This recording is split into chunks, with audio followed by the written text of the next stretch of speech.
விநாயகர் சதுர்த்தி விழாவையொட்டி சென்னையில் பல்வேறு பகுதிகளில் வைக்கப்பட்ட விநாயகர் சிலைகள் திருவல்லிக்கேணி வழியாக எடுத்து செல்லப்பட்டு பட்டினப்பாக்கம் கடற்கரையில் கரைக்கப்பட்டு வருகிறது. இந்த நிலையில் திருவல்லிக்கேணி பள்ளிவாசலுக்கு அருகே அதிக அளவில் போலீசார் பாதுகாப்பு பணியில் ஈடுபட்டுள்ளனர்.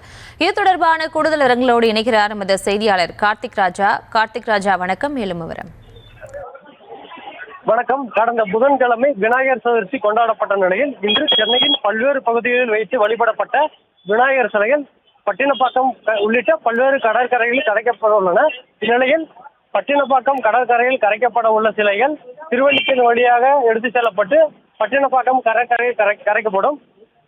அதன் காரணமாக திருவல்லிக்கேணி அருகே உள்ள பள்ளிவாசலில் முன்பாக ஏராளமான காவல்துறையினர் குவிக்கப்பட்டு எந்த விதமான அசம்பாவிதங்களும் ஏற்படாதவாறு பல்வேறு வகையான பாதுகாப்பு ஏற்பாடுகளை செய்து வருகிறார்கள். குறிப்பாக இந்த பகுதி என்பது 4 மணி சந்திப்பாக இருக்கிறது.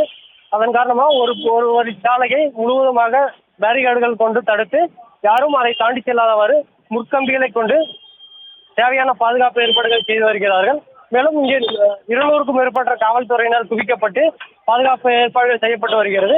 மேலும் ட்ரோன்கள் மூலம் இந்த சாலையை கண்காணிக்கும் விதமாக ட்ரோன் வசதியும் ஏற்பாடு செய்யப்பட்டு அதன் மூலமும் கண்காணிக்கப்பட்டு வருகிறது. மேலும் இங்கு அருகாமையில் இருக்கக்கூடிய கட்டிடங்கள் மீதும் காவல்துறையினர் பணியில் அமர்த்தப்பட்டு விவரங்களுக்கு நன்றி கார்த்திக் ராஜா.